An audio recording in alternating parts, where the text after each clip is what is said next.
Spoštovani, po še enem letu, v katerem smo se naučili, kako ostati povezani na kljub fizični razdalji, v 3 posavskih knjižnicah, knjižnici Brežice, knjižnici Sevnica in Valdozorjevi knjižnici Krško, zaključujemo že 11. skupno bralno sezono. Program Posavci beremo skupaj je tako naša stalnica v spremembah vsak dan. 8 mesecev od 21. marca do vključno 20. novembra pa nas povezuje v mestih in na vaseh. Poslednje je bralni program letos ponesla tudi naša skupna knjižnica na kolesih, Posavska potujoča knjižnica. Nova poglavja, nove knjige, nove poti je letos branje izbranih knjig, tako tiskanih kot elektronskih, odpiralo in odkrivalo 143 oseb. Veseli podatek, da štejemo kar nekaj novincev, to je pravcev, ki so se nam v izmenjavi knjig in mnen pridružili prvič. Bralno sezono v pisani jeseni pa zaključujemo tako, kot smo jo spomladi tudi začeli, skupnim spletnim literarnim dogodkom. Gost večera je pesnik in pisatelj, novinar, pevec ter tekstopisec Esad Babačič, čigar zbirka esejev z naslovom Veš mašina svoj dolg je sooblikovala seznam letošnje bralne sezone programa Posavci beremo skupaj. Vlak hrepenenja, tempo brezdelja, tujci v lastnih hišah, hiše miru, jezni mir, esej o smehu, esej o trenutku, knjige, ki me zasledujejo. To je le nekaj naključno izbranih esejev, ki sestavljajo omenjeno zbirko minulo leto venčano z Rožančevo nagrado. Nagrajevana in prevajana pa je tudi gostova poezija. Gospod Babačič, pozdravljeni. Lep pozdrav. Nanizala sem nekaj osnovnih podatkov, vas pa vdržavno prosim za še večnih. Sem zelo počaščen, da sem lahko vaš gost. Veseli me tudi to, kar slišim, da imate knjižnico na kolesih. To mi je zelo bliz. V zadnje čase se veliko ukvarjamo z nastankom muzeja Park kulture. Muzej Park kulture, v katerem je bilo tudi veliko poezije, ker Park je bil tudi zelo močen, ko gre za tekste, ko gre za pisano besedo. In ko ste tih omenili knjižnico na kolesih, je zanimivo, da smo se mi tudi odločili, da bi muzej Park kulture postavil pravzaprav v avtobus in da bi bil tudi ta muzej na kolesih, kar se upada s to krizo, ki jo imamo zdaj, in se upada tudi s tem, da smo zmeri bolj zaprti v lastne sobe, v lastne domove in zmeri bolj prepuščeni strahu, in moramo po kulturo v bistvu iti neko medmrežje, neke virtualne svetove, zmeri težji fizično dosegamo do nje. Hvala Bogu, da so knjige, ker knjige zdaj še bolj pridobivajo vrednosti, saj s knjigami lahko potujemo, s knjigami lahko širimo svetove, to se pravi, ne rabimo fizično se premikati, kar je čudovito pri knjigah, ampak da se vrnemo na muzej Park kulture, je tudi to namen, da kultura pride pravzaprav k vam, da se pripelje, tako rekoč, k vam. In tako, samo mimo glede na to, da smo pred časom izdali antologijo slovenske punk poezije, kar je popolnoma nova literarna podzvrst. Zdaj nismo govorili o punk kot o poeziji, tukaj pa se prvič pojavil sploh ta termin in punk poezija. In ta knjiga je tudi z menoj. Bi pač rad povedal to, da tudi moja poezija, moje pisanje absolutno povezano s punkom, s glasbo, s ritmom. Jaz v pisanju preprosto moram začutiti ritem. Ne samo suhoparno naštevanje, opisovanje, razlaganje, filozofiranje, ampak da tisti, ki bere, da ga tudi premika. Da je bravec, da ga premika, da ga svetovi nosijo. In tako jaz doživljam tudi literaturo. In zadnje čase imam precej dela, recimo že nekaj let poskušam napisati roman o mojem prijatelju, pokojnemu Brajanu Bitencu, pevcu skupine Otroci socializma. Imam seveda veliko napisanega, lahko bi že bil končan, če bi jaz se s tem strinjal, če bi bil jaz tako zadovoljen s tem, kar sem napisal, bi rekel, ja, to je že, ampak seveda nisem, ne, ker iščem ritem. Iščem ritem besed, ritem, ki ga lahko slišiš zadaj, ne, ko bereš knjigo. In ravno te dni sem prišel do nekega sklepa, da bi napisal roman o verzih. Ker samo tako se mi zdi, da lahko braneta kot človeka, kot nekoga, ki je bil na odru, ki je v bistvu poganjal punk v Sloveniji nekaj časa, nekaj let, samo tako, da ga lahko zajamem. Da zajamem njegovo dušo, ker ga ni več, da je ta duša, ki je še vedno tukaj nekje, da tako rečem, da jo zajamem in da jo začutimo. In tako sem pač prišel do tega, da bi dejansko roman o verzih, ampak to je spet velik izziv. Spet je to nekaj, kar ni bilo velikrat storjeno, tudi v zgodovini, v literarni zgodovini, imamo nekaj poskusov, koliko to ni postalo nekaj, kar bi se splošno sprejelo in prijelo, tako rečem. Ampak bom poskusil. In tudi moja zgodba je povezana, kako sem že rekel, s punkom, s pisanjem besedil. Tako se je pravzaprav začelo. Začeli smo kot tekstopisci, kot v bistvu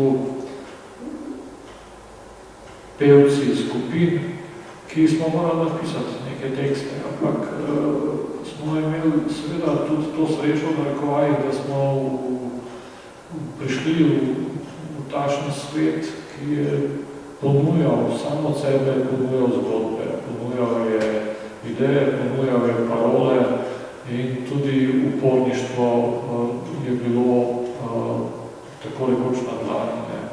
Če nisi bil upornik, pravzaprav sploh nisi na nek način eksistiral v tistem miljeju, v katerem smo se mi premikali.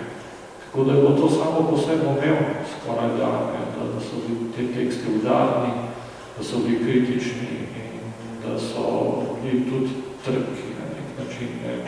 Brane Bitenc je bil grenek, bil je depresiven in tudi mi vsi ostali zraven smo bili melankolični in skoraj bi si upal trditi, da je bila depresija takrat žalna. Danes seveda depresija spet odrinjena nekam na stran, kot seveda nekaj, česar se vsak otepa in jasno, nihče si ne želi biti depresiven. Takrat je pa depresija žalna. In to je nekaj čist posebnega znotraj te neke polpretekle zgodovine Slovencev, nas vseh, da se je depresija v bistvu literalizirala, da je dobila svoj literarni izraz.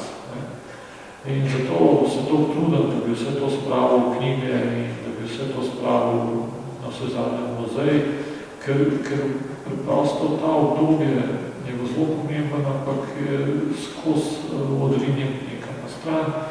Takrat je seveda že postmodernizem lomastil in je seveda to vse pokril, ne, in ta del, ne, ta sivi del, ne, te pred samosvojitvene zgodbe, ne, je pa tako prikrit, ne. In govorimo se to zato, ker tudi v knjigi Veš mašina svoj dolg je ogromno tega, ne. Melanholije, depresije, govora o depresiji, o melanholiji, ampak vedno z možnostjo, da se tukaj poišče neki shod, da se poišče nek kanček neke osebne vere, da tako rečem, v vso to banalnost, ki nas okroža, in da pač vedno na koncu tudi bralec, ne, da konec koncev ne obupa od tega, ne, da v bistvu ima občutek, da ima neko možnost vsem tem skupaj. Hočem reči, da kljub temu, da včasih deluje mogoče malce pesimistično, kaj to seveda je samo ena plast teksta. Vedno je tukaj še malce ironije, pa tudi humorja, dostikrat. To je pri meni zelo pogosto, ne, da je tam, kjer je žalost, tudi veselje, tam, kjer je veselje, tudi malo žalosti. Vedno je dvojnost, ne, vedno sem razpet, pa tudi na nek način sem vedno širok in dopuščam, da vstopa bralec skozi več stranskih vhodov v to zgodbo in je lahko svoboden, osvobojen znotraj tega. Ne. Je pa tako, ne, da jaz nikoli nisem pisal esejev, jaz še vedno nisem dobro, kaj pravzaprav esej je, še danes nisem čisto prepričan. In ravno to, da se tem besedilom, ki so bila na začetku kolumne pretežno v časniku Delo, pa še v nekaterih drugih časopisih, ne, da so zdaj, ko so prišle skupaj v to knjigo, postale eseji, pa da so to eseji, ne. Jaz niti nisem načrtoval, niti nisem imel ta namen, preprosto se je zgodilo, urednik Mladinske, to se pravi Cankarjeve založbe, Andrej Mladnik je nekega dne me poklical, rekel, da to je pa izvrstno, ne, kar pišem, če bi pač izdal knjigo, ne, mislim, če pa ti tako rečeš, ne, ti si pa res eminenca, potem pa bože kaj na tem, ne, in potem sva zbrala vse to skupaj in da je to bila knjiga esejev, ne. Hočem pa jaz reči, no, to je pri meni ogromne improvizacije in tudi moja literarna pot lahko bi se tudi drugače odvila, lahko sploh ne bi bilo vsega tega, kar je danes. Že takrat, ko sem pisal ta punk besedila, ko sem delal v tovarni Žito in tam pravzaprav začel pisati za punk band, ne. V času, ko sem bil še zaposlen v tovarni Žito kot nek pomožni pekovski delavec, ne, bi se to lahko vse popolnoma drugače obrnili. Že to, kar zdaj govorim, je esej, ne, na nek način. Ne. Že ta moja zgodba skozi v bistvu je pri meni tako, da je moje življenje že samo se tako odvija, da bi se pisalo. Nimam težav s tem, ne. Da kakorkoli pogledam, je nekaj, kar lahko poberem in potem kaj napišem. Preprosto se mi ni treba zelo hudičevo truditi, pa biti blazno povesti pisane besede in izumljati ne vem kaj, da bi na papirju se naredil ta odtis, avtorjev odtis. Tako da v bistvu zadnji sem hodil po cesti, ko sem se tako spomnil. Tako da je moče bilo pa vse lažje, če bi ostal v tisti pekarni, plačica, ne, taka tipična slovenska, tako kaj danes jaz lahko rečem, da je Slovenija dežela 1000 evrov, ne. je ta plača, vse se vrti okoli tega, ne, samo da imamo to, teh 1000 in še, ne vem, mogoče 2, kakšni 3, pa spet kakšnih manj kot 1000, so vse vrti okoli tega, da nimamo to plačico, pa samo da je to in ne bomo nič drugega hotel, nič drugega rabili, pa da gremo za dopust nekam, vsaj malo, in da je to ta božji mir, ki vlada, in tudi takrat, ko bi se moralo odpreti, ko bi moralo dvigati glas, tega ne storimo, zato ker za vse vrti okoli te koverte, ne, včasih na kovertica, ne, sem žita prišel in sem podobil, razgleda tenka, ampak je bilo kar precej noter takrat nekih bankovcev in sem si zamislil, ko sem povedal, da zdaj bi ostal tam, bi umeril vsak dan šel v službo in bi dobil to plačo in pa bi moče še daj kakšen tekst napisal, a ne, pa ne bi v bistvu razmišljal o tem, kako boš preživel naslednje leto, kako boš preživel čez 2 leti. Namreč realnost je kruta, ko gre za status književnika, saj v mojem primeru redki so, ki dejansko so toliko uspešni, da res živijo od tega in nimajo nekih skrbi. Pri meni pač ni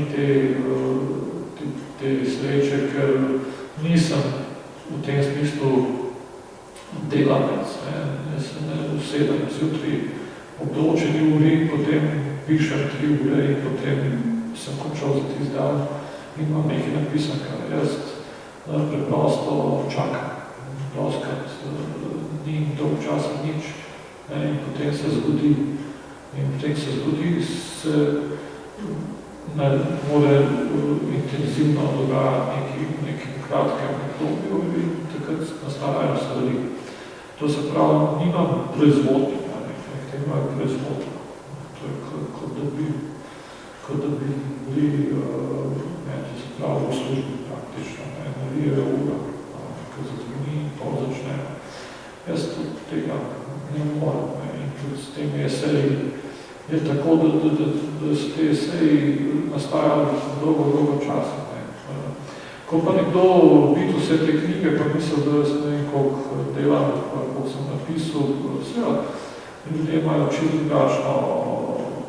drugačno podobo. Predstavljamo čisto nekaj drugega, se mi zdi, kar v resnici je. V resnici seveda, vsaj v mojem primeru, pač je tako kot v teh esejih, veliko brezdelja, veliko čakanja, veliko opazovanja in na vse zadnje življenje. Mislim, življenje je še vedno veliko bolj zanimivo, še vedno veliko bolj prevladuje kot pa pisana beseda. Še vedno je meni bolj zanimivo samo življenje. In še potem je literatura. Ne more biti literatura pred življenjem. In to je tudi v teh esejih zaznati. Te eseji so blizu ljudem, tudi ki moče niso to brali. Spet se dogaja to, da ne kupijo to knjigo ljudje, ki sploh ne kupujejo knjige. Zakaj? Ravno iz teh razlogov, ki sem jih zdaj malo naštel in jih povedal. In tudi za tega, ker je noto recimo šport, kar pri naših literatih še vedno ni priljubljena tematika, ga še vedno ni toliko, kakor bi ga lahko bilo. Pri meni je prisoten, predvsem košarka, seveda, ki sem jo neizmerno rad igral in tudi spremljal in bil koreč navijač. Vse sem še vedno, pa ne toliko intenzivno kot nekoč v nekih drugih časih. In za vsega tega dosti ljudi, ki sicer ne bere, poseže v tej knjigi. In to je za me, to pa je za me ena taka nagrada. In to mi je blizu, da pride, kot ste prej rekel, da pride na kolesih tebi nekaj. In da ta knjiga je v bistvu drugačna. nima intencije, da bi bila neka visoka literatura in tudi ni nobena visoka literatura, je preprosto polna življenja nas vseh, bi tako rekel, vsak se bo po mojem, ki najdu tempo brezdelja, recimo. Tempo brezdelja je prav posebna zgodba, ki ponazovi tudi, kako je to nastajalo, o čem govorim. 25 let nazaj sva s Poljakem kramljala in jaz sem rekel, manj dober naslov za roman, Tempo brezdelja. To je bilo 25 let nazaj, če ne več. In takrat sem ne zgodil tega romana nekako in ka še vedno ni svoj naslov. No in zdaj, po vseh teh letih, ko sem pisal en esej, se mi spet zgodi, iz nekaj iz ozadja, nekaj iz podzavesti mi privre točno to tempo brezdelja. In zato je meni esej idealna forma, ker je lahko malo tudi poetičen, malo je lahko prozni, malo je iz vlastne izkušnje, nekaj je iz naših družbenih interakcij in vse to skupaj lahko prinese eno besedilo, ki je zanimivo. Od nekod je prišlo to tempo brezdelja in zdaj se je ta naslov, ki nikoli ne bo roman, naselil v esej. Takih zgodb je tukaj res velik. Pa recimo to, da sem dovedno obseden železniškim postajami. Da je to zelo pomembno tudi za tisto obdobje banka. In za Braneta Videnca in zame in še za mnoge druge, da smo prebil veliko časa noči, predvsem na železniški postaji v Ljubljani. Brane je tudi omenil enih svojih čudovitih pesmi, čudovitem recitalu, tudi železniško postajo v Gorici, kjer se mu je dogajalo marsikaj, kako se je nam v Ljubljani dogajalo, da so marsikaj, da so zadnji smo v železniško postajo v Ljubljani odhajali vojsko. Eni so se sicer hitro vrnili, eni so se vrnili malo kasneje, eni se zdi, da se na kolmi so vrnil, iz železniške postaje v Ljubljani smo se vozili v Trst, tako da smo takrat švercali vse mogoče v tistih časih krize od Milke Planic naprej. Seveda so potem zgodbe železniške postaje v Ljubljani, kako so tisti najbolj okoreli pijanci točno vedeli, kdaj pride vlak, recimo Orient Express in ostali ekspresi, ki so samo potovali skozi Ljubljano nekaj naprej, daleč naprej in kdaj se določen vlak ustal v kateri uri in kateri vlak ima seveda vagon restauracijo in so potem takoj, ko se je vlak ustavil, drveli na ta vlak in šli v ta vagon in si naročili pijačo skupaj z unimi potniki, ki so že bili na vlaku. Oni so mislili, da so te tudi potniki, ampak niso bili, oni so šli samo nekaj popiti in so šli takoj dol, tako so se oni čudali, kako, zdaj bi se pa dol. Skratka, teh zgodb je bilo nezli na velikim železniške postaje, so bile fetiš za nas in so tudi ostale na nek način. In tukaj je veliko železnic, tako rečem v tej knjigi, zato tudi je veliko čakanja. Železniška postaja čakanje. Čakanje kot neko upočasnjevanje ritma minevanja. To, kar se danes mnogi želijo, pa več ne morajo doseči. Ker preprosto ne moš več upočasiti, ker je mašina zdivjala. Tako je kot staranje. Prej imaš občutek, da slišiš ritem stroja, slišiš ritem minevanja, potem pa nekaj zdivja, mašina zdivja. In na ta način je vsaj v nekem tekstu mogoče dobro prebrati nekaj upočasnjevanja, v nekem čakanju. In čakanje je tisto, ki je bilo takrat vezano tudi na letne čase, tako spet nekaj, kar danes se vračam, ker prosto letne čase smo, čakali smo, in Bitenc je imel komad, v katerem je pel, čakam na zimo. Ko on reče, čakam na zimo, imaš nek občutek, to se pravi, da je čas. On čaka na zimo, vzel si je čas samo za to. Imaš nek občutek svobode v tem. In danes noben več, ne bo rekel, jaz čakam na zimo. To, mogoče na kakšni kmeti, ki gori, ki, koliko bi rekel, makedonski pesnik, pokojno nekde v svemirju, nekje v vesolju, da to čaka na zimo in da je to njegovo življenje, tisti trenutek, samo to in nič drugega. Prosto je zdaj ta vrsta lirike za nas nedosegljiva, to je čista lirika, čisti kristal, da ne bo reče, čaka na zimo. In to je vers v enem komadu, ki je pa pravzaprav punk komad, ki je močen, ki je hiter, ki je energičen komad, ampak noter v tem hudem močnem ritmu je neka poezija, nek mer, noter zasajen, ki ga zasadi pesnik. V tem primeru Brane Bitenc. Zato me toliko fascinira in vedno znova se pojavil tudi v mojih esejih in se bo pojavil očitno, dokler bom pisal.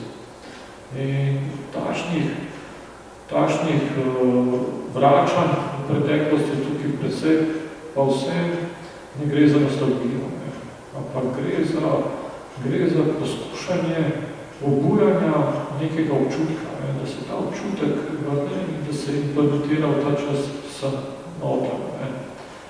Tako, ker recimo malo ljudi, oziroma samo tisti najbolj strastni bralci, poznajo knjigo Slepa okna Boštjana Središkarja in ne vedo, da to je ena najboljših slovenskih knjig zame sploh, več nam prezrta razen tega, da je v njej ena čudovita študija Aleša Dobeljaka, njegovega prijatelja, takrat, ki ga tudi žal ni več.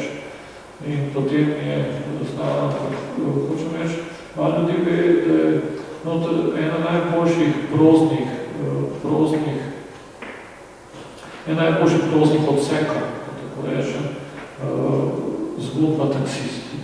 Fantastična zgodba, urbana zgodba, ki ima to moč, da te preseli v točno določen čas, v točno določeno vzdušje, ki je vladalo v nekem mestu, v neki državi leta 81, recimo da je 81, to nekako. Da ima to moč, da še vedno ni nič zgodilo v tej moči. Tekst še vedno ima isti učink kot takrat. In to je moč literature. Da vzameš eno knjigo, ki si jo že pozabil, potem sem pisal eseju, ki ga vi tudi omenjate, in da ta knjiga te spet vrne, spet te na enak način razloži, te na enak način razgali, na enak način te navduši, kot tisti prvi trenutek, ko si jo prijavljamo. To je zelo težko, ker mi se spreminjamo, hvala Bogu, in se moramo spreminjati, in smo drugačni, in žal izgubljamo, dosti tiste naivnosti, ki je bila, recimo, prisotna pri prvih dotikih, da tako rečem. To so kot prvi dotiki. Zame so bile to knjige Igra Vrži Selingerja, pa Vonnegut razgovorik, Klavnica 5, Zajtrk prvakov, potem Norman Mailer, Venčki sen, pa še nekaj drugih knjig, spet Selinger, Frenje Zuji, pa sploh veliko ameriških pisatelj, tudi Fitzgerald, veliki Gatsby in vse zadnje. In tukaj vidiš, ko poskušaš spet, odpreš te knjige, koliko si se ti spremenil, oziroma k te neumnosti šlo, te nedolžnosti bravske, tako rečem, nedolžnosti, tiste vere v bistvu v samo besedo, da popolnoma ponikneš v tekst, posebej pa Zvone Gutom, ne moram verjeti, to obseden sem bil Zvone Gutom in na kakšen način me je v bistvu popolnoma začaral, sem popolnoma v tekstu, sploh ni bilo dvoma, da ne bi verjel tisto, kar piše, oziroma da se ne bi zdaj to neverjetno duhovito, kar tudi je. In tudi zdaj, ko sem Zvone Gutov spet začel brati, sem videl pa zakaj, ker je res popoln genij. Tako izjemno duhovit in tako izjemno pametno, še čisto prosto. To je primer pametnega človeka, ki se zabava, ko piše. Ker je tako dobro, da se lahko zabava, ko piše. Med samim pisanjem, ko da bi pozval sebe, ko piše in potem lahko se zabavamo pri tem početju, kar jaz seveda še ne moram, ker tako prekleto resno vedno se lotim teh stvari, tako ne more biti drugače, da prekleto resno. Tako da pa to sem jaz, hvala Bogu drugačen. In ja, nekatere knjige so pa tako močne, da potem preprosto, če jih ne spustiš, če jih ne pozabaš na nek način, te preveč držijo, preveč se te oprimejo in potem v bistvu tudi branijo tvojo avtentičnost, na nek način vidijo tvojo avtentičnost zabrezano. Ti preprosto kot avtor, kot pisec, moš svojo avtentičnost slediti, moš dovolj, da se razbohoti. In tukaj zdaj gledati v druge knjige in si predstavljati, da bi ti lahko šel podobno pot kot nek velikan svetovne literature in se primerjati na kakšen način, je lahko zelo nevaren, zelo rezati. Je pa seveda brez branja ni pisanje, to je dejstvo. Mislim, vedno, ko po mojem primeru ni brez glasbe pisanja. Jaz preprosto rabim ta ritem, kot sem na začetku pregovoril. Ne moram slišati in glasba me vedno potegne v ta trajanje, v ta ritem, v to mašino, ki gre. Ker če ne slišam, če ga ne čutam, prosto ne verjamem tiste besede, tako kot bi moral. In jaz, če ne verjamem tiste besede, jih preprosto ne dam od sebe. Nisem tiste važe pisatelj, ki lahko da vse od sebe, kadarkoli in ni veliko mar, kako bo to zgleda. Tako da jaz imam dejansko težave s tem, tudi celo, da sem preveč senzorski do samega sebe in to malo začne početi to senzorstvo zgajanja nad samim sabo in doskrat postavljam pisanje, čeprav mogoče ne delam prav, ker vedno, ko mine leto, dve, šele veš, oziroma vidiš, kaj je zaprav, koliko je to dobro, ni dobro, ne tako tisti hip. Jaz pa doskrat že tisti hip na nek način preobujem.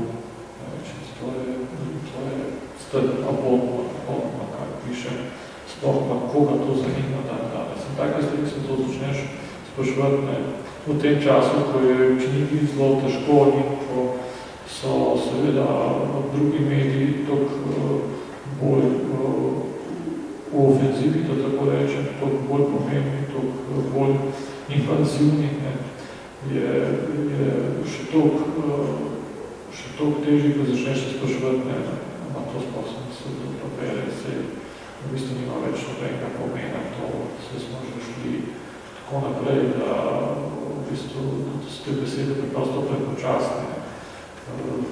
kdo se bo ustavil na tem tvojem mehnem besednem peskovniku zdaj pa njemu kopu neki preprosto nima smisla. Ne? In to je ta občutek, ki potem ustavlja proces pisateljski, samo v mojem primeru zelo pogosto.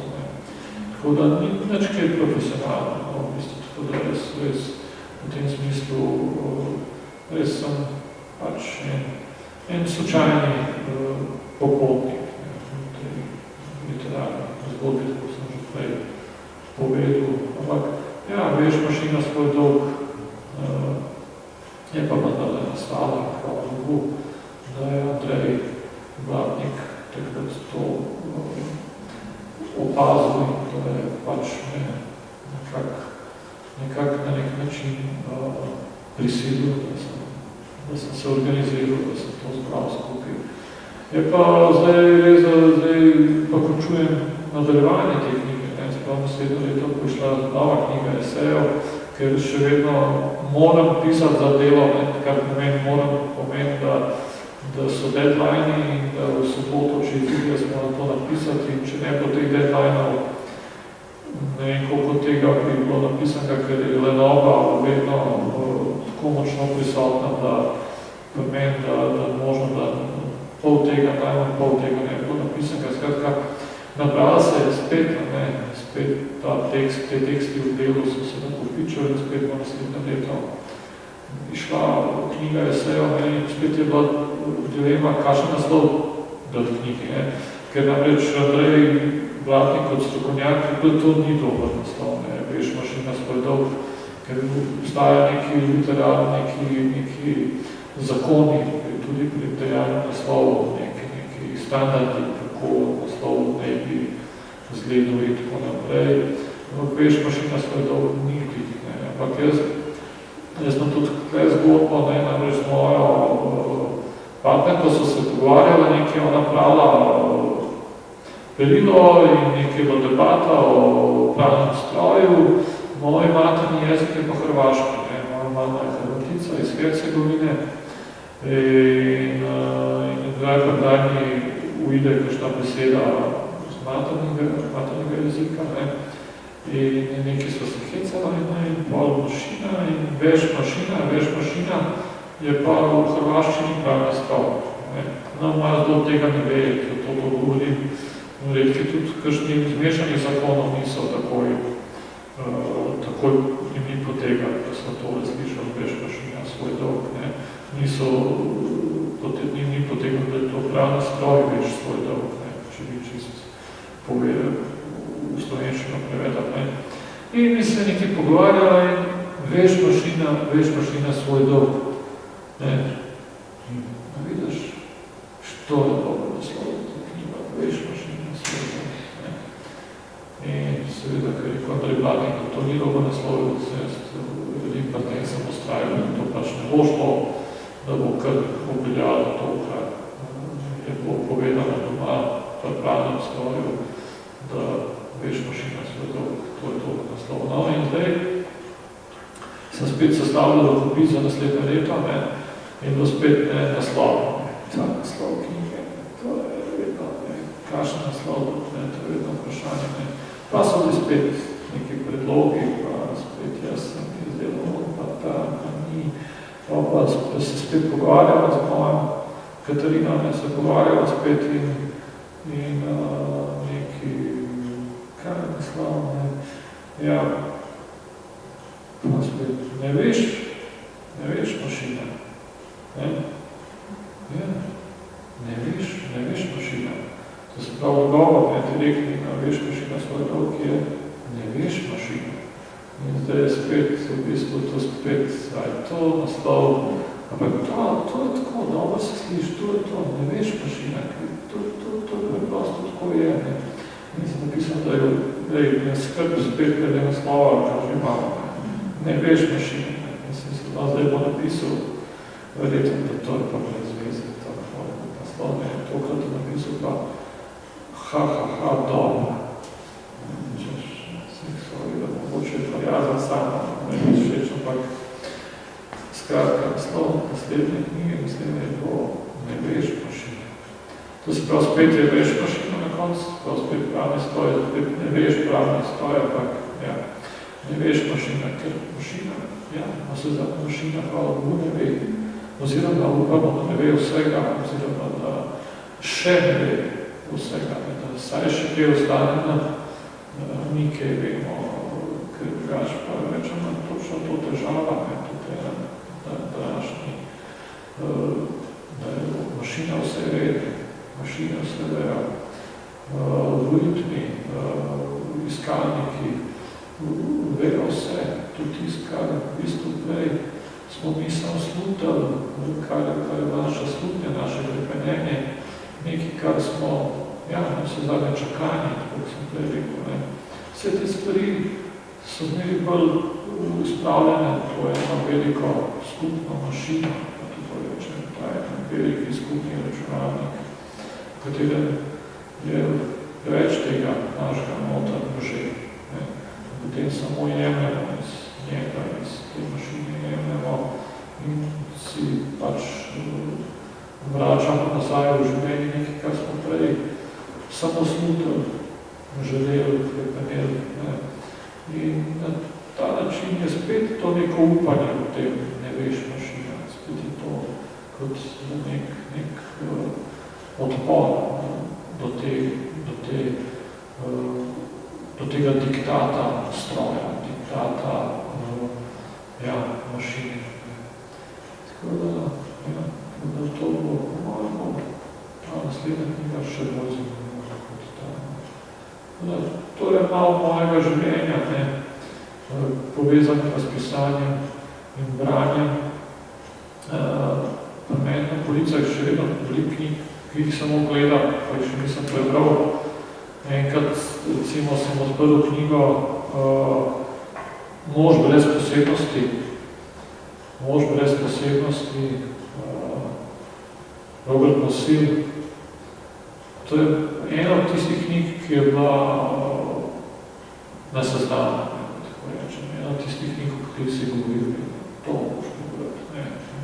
Spravo, Joyce, Ulysses, še nekaj drugih, zraven je bila vedno ta Mož brez posebnosti. Je zelo obsežna knjiga, obsežen roman.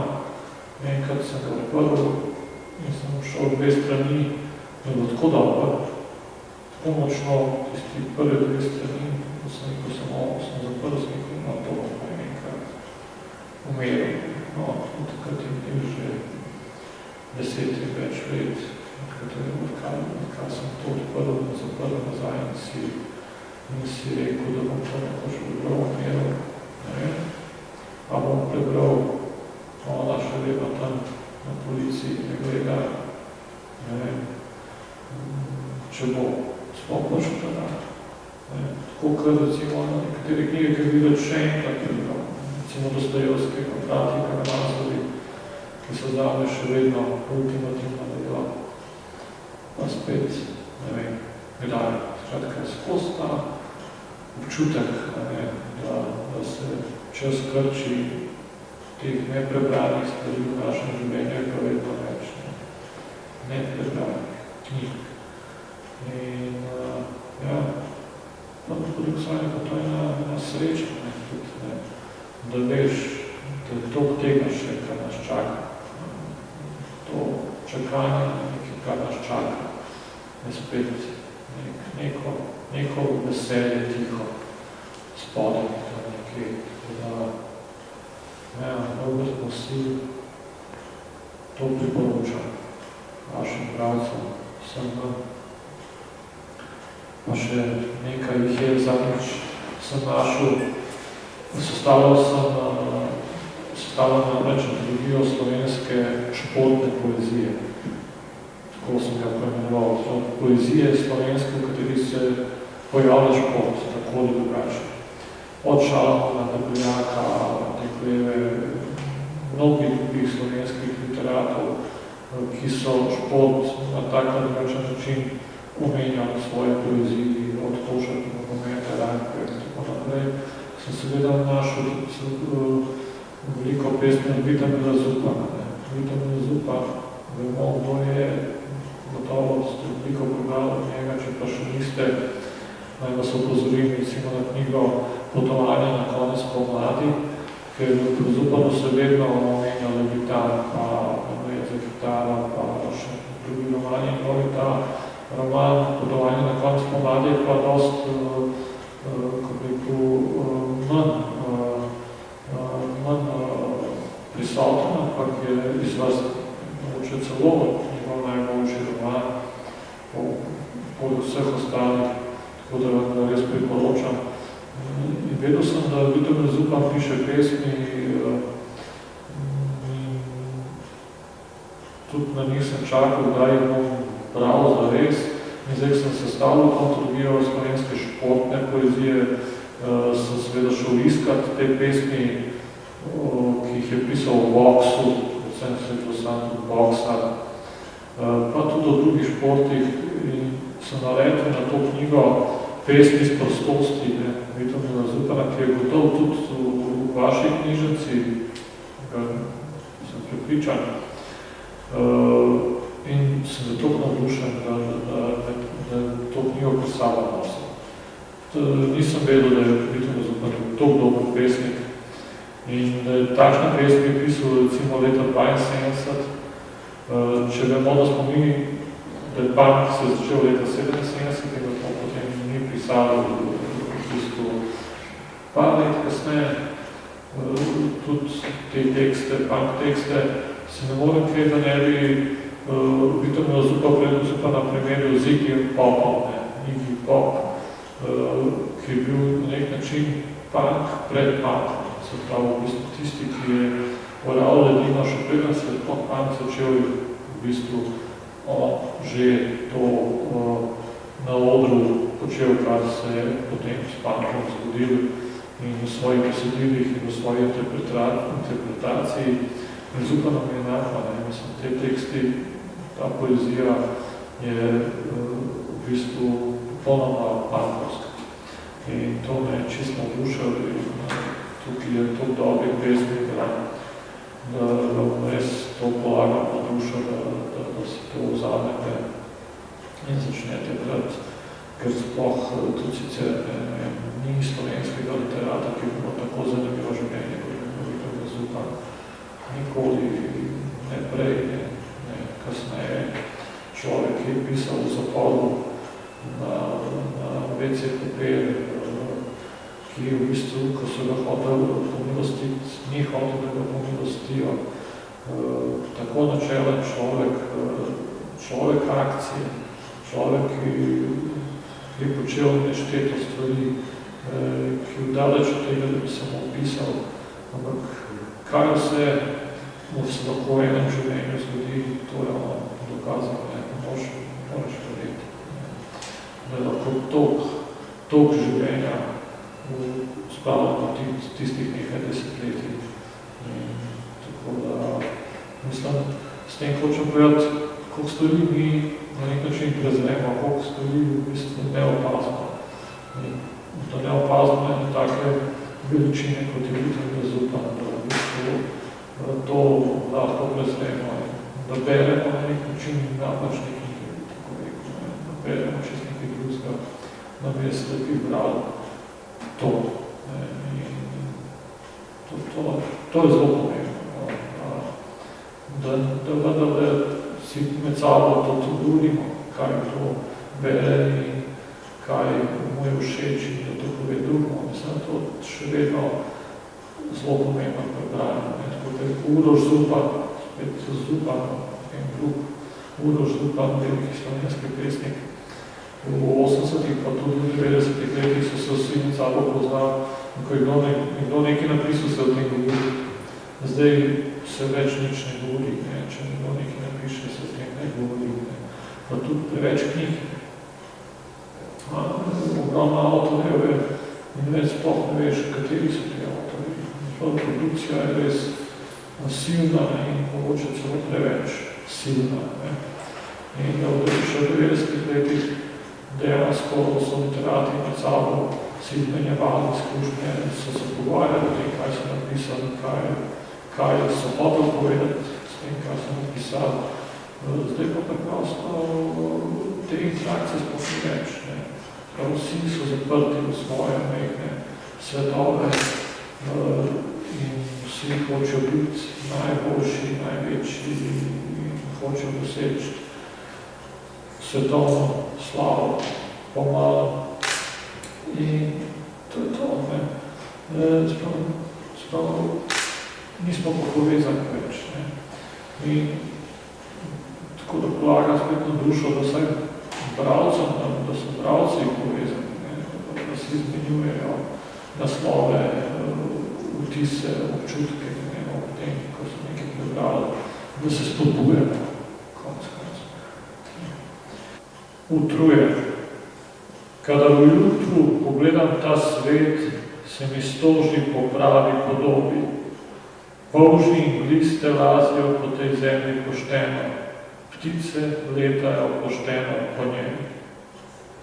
Hiša. Jutri bo padla bomba in najne hiše ne bo več. Včeraj sem bil v vojni in nisem imel hiše. Danes mislim na včeraj in premišljam o jutri. In če tebe ne bi bilo, kje bi bilo življenje? Naročilo. Umrl sem hrabro. Sporoči trsom ob Ljubljanskem valju, da sem se nehal tresti v vetru.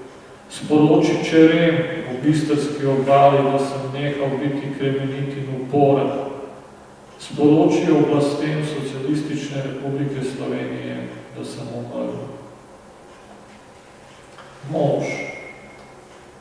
Umrl je mož, ki je imel rad cvetje in zasuli so njegov grob z njim. Bil je mož in imel je govor. Naj živi mož, ki je bil mož. Govor je bil strašno suh in brez cvetja. Po noči je šlo cvetje samo na pot in je hodilo mimo semaforjev in mimo belo-modrih policajskih avtomobilov, mimo pijancev in pohajačev in je šlo in je zgrešilo pot. Prišlo je v sekretariat za informacije in izvedelo, da je umrl heroj. Naletel sneg. Skozi temne smreke vodi gas v snegu in ti si šla navkreber in sonce je sijalo v poznem popoldnevu in jaz sem te neučakano čakal. In sem ti šel naproti. Srečal sem te v najbolj gostih mladih smrekah. Zakaj bi razmišljala o ustroju ubogega človeškega telesa?